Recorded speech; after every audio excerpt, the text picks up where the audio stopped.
Today, when I woke up, I was thinking to myself, I am the strongest person that I have ever met.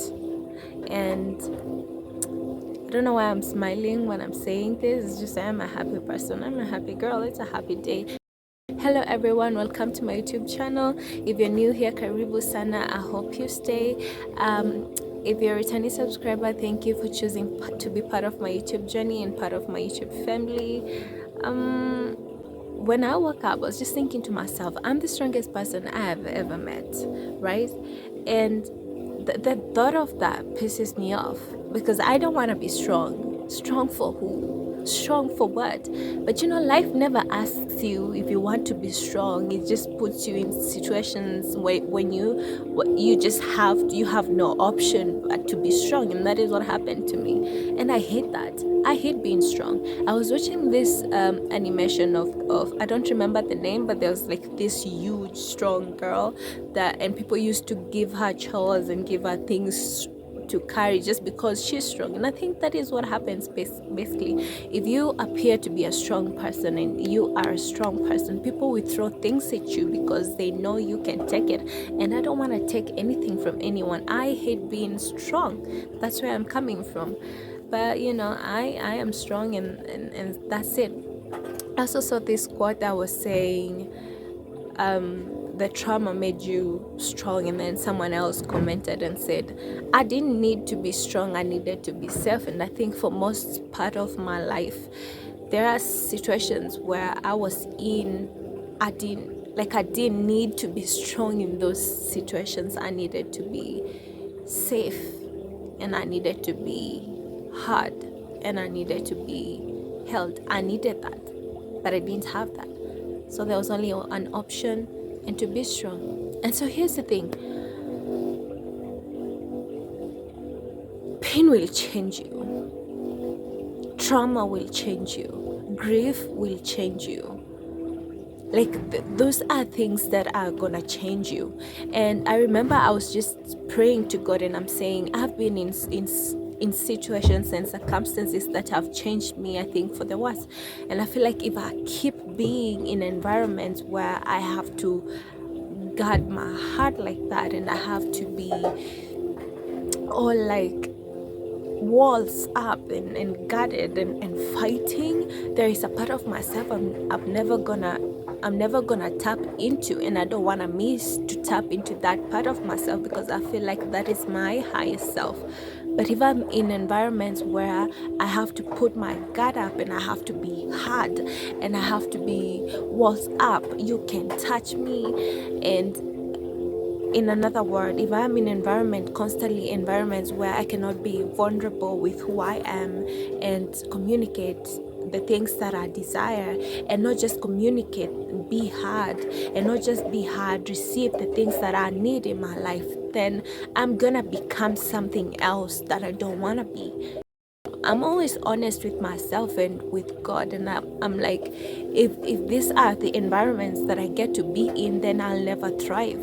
Or if these are the environments that I will be in, I'll never get to meet that girl, the highest version of myself that keeps begging me to keep going and to keep, because she's like, I'm over here, just come and you'll meet me. I don't know if that makes sense, but yeah.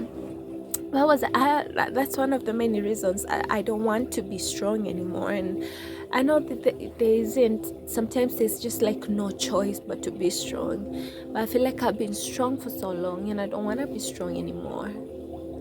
I just want to be soft and experience life in my softness. I feel like as a woman, being in my femininity, it is my greatest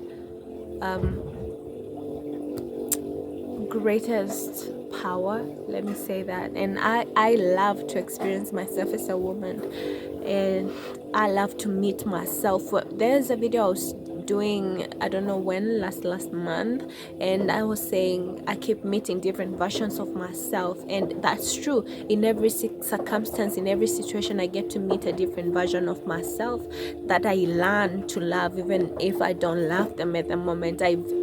With unfolding, eventually I learn how to love them and how to see them and how to be there for them.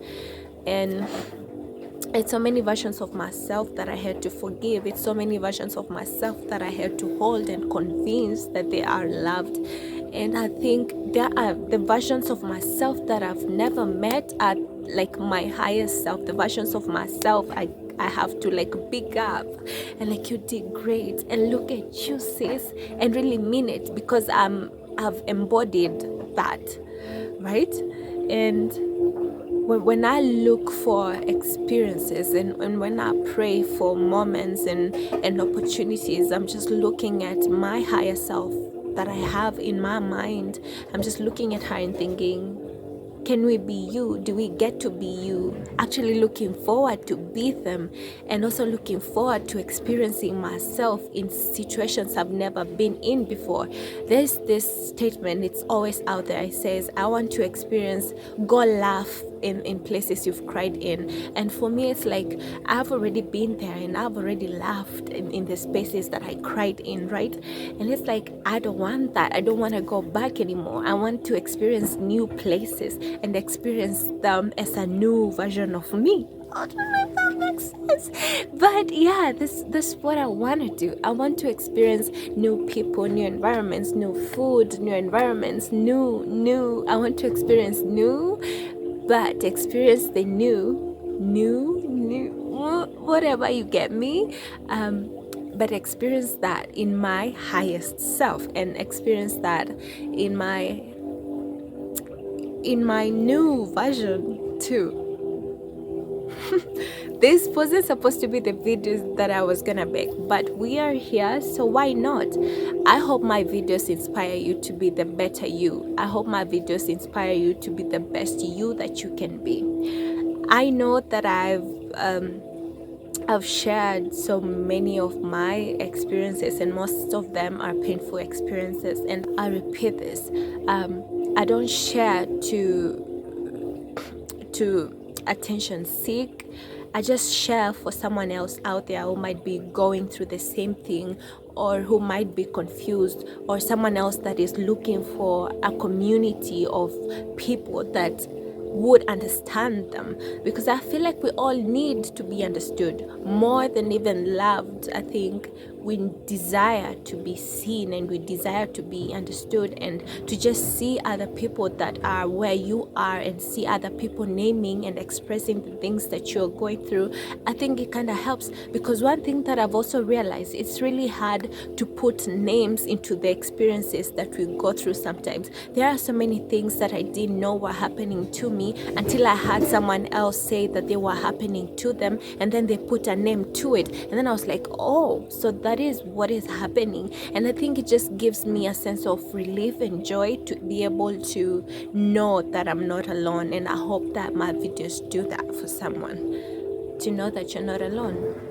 Before I end this video, I wrote a book. It's called I Was Happy Yesterday. It's dedicated to people that are suffered and are still suffering depression and other mental illnesses. The book was a guide for me through a very dark period in my life, and it's a really special book to me, and a special piece of my heart, and I'm giving it to people out there and saying, see, you're not alone. See, I hope this helps you make sense of what you're going through. And if you love to read and that is something you would love, I'll leave a link to the ebook. It's called I Was Happy Yesterday, and I hope you enjoy it. Purpose to purchase it and also support my work. It will mean a lot to me. I'll see you when I see you next time. Don't forget to subscribe. If you have subscribed, thank you, but you can also support my channel by sharing this content with other people. Okay.